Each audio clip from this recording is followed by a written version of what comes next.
So in this video, I'm going to be taking you through the best SMMA pricing models in 2024. I'm going to be going through, I believe, about 6 of them and the pros and cons for each. So let's get right into it. So this is a question that I get asked a lot. How should I price my services? Should I do retainer, pay per lead, pay per appointment, pay per close? What should I do? And this video will answer that question. So the retainer model is something that everyone has been doing for many years. It's kind of the stock standard bread and butter for agencies. Now, obviously the pros are it's recurring income, right? You can over deliver on the value and it's cheaper for them than hiring in-house.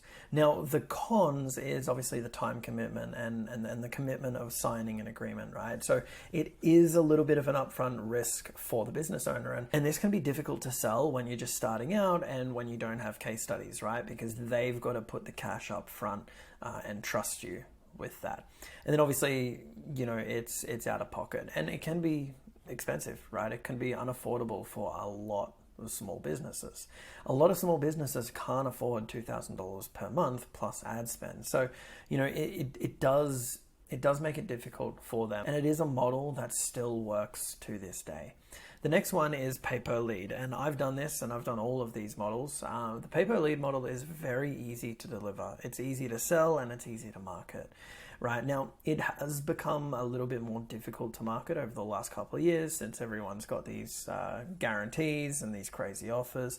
But the cons is it can be expensive to scale. And the other thing that people don't talk about is pricing the lead. So when I sold this, I would sell packages of 10, 20, 30, and so on and so forth, however many leads people wanted. But I would take the cash up front. I would include the ad spend, of course. So let's say you're charging $85 a lead, your package is 10 leads, then it's $850 into your bank account, and then obviously you've got to minus the ad spend from that $850.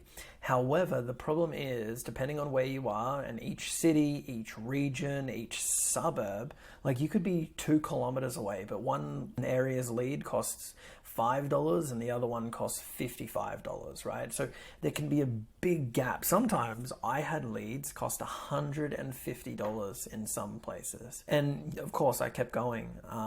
You know, I'd already spent so much money that I just kind of pushed through. I was in the red, but it is what it is, right? Because I don't want to give a refund and then be out of pocket as well. So this is something that you've got to be very careful of, is how you price your leads and where you're going to run these campaigns, right? Because some areas are really expensive and it doesn't make sense for you to work with. And then some areas are fantastic and your lead cost might be $5 and you're charging $85. You're making a lot of money. So the next option you have is pay per appointment. Obviously the pros are you control the results, and this is big because a lot of business owners are very lazy when it comes to leads and setting appointments. I had a real estate client. I generated him 10 leads, guaranteed or his money back. He called up complaining. I called every single one of those leads. They were not only qualified, 2 people wanted to sell their house now, and he didn't even call them back. I told him, left it a week, called the homeowners, and he hadn't even called them. Right? So they listed their property with someone else. So this way, pay per appointment, you have complete control over the results, easy to sell, and it's less risk on the client.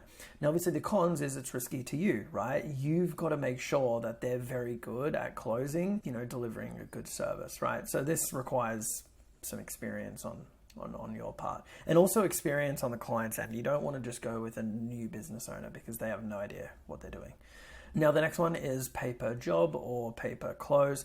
It is fantastic. You can make way more money, but obviously the cons is it's very risky to you and it relies heavily on the clients. So if you're working with some of the best people in the industry, then do this, right? Because if you're confident in your results, then they're confident in what they're doing. It's going to be a match made in heaven. You're going to make more money. They're going to be happy. You're going to be happy, and they're not out of pocket, right?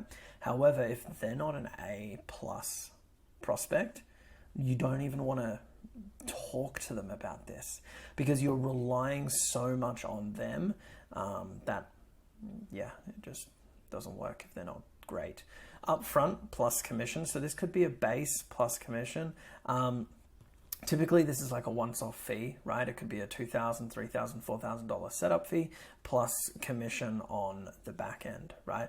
Obviously, you're incentivized to perform, and it's very attractive to the client. Whether it be a $1,000 setup, $2,000 setup, it doesn't really matter. It's a one-time fee, and then it's just a commission on the back end. So you're more incentivized. Obviously, the cons is it's more pressure on you, but in my mind, this is actually a positive because it makes you perform.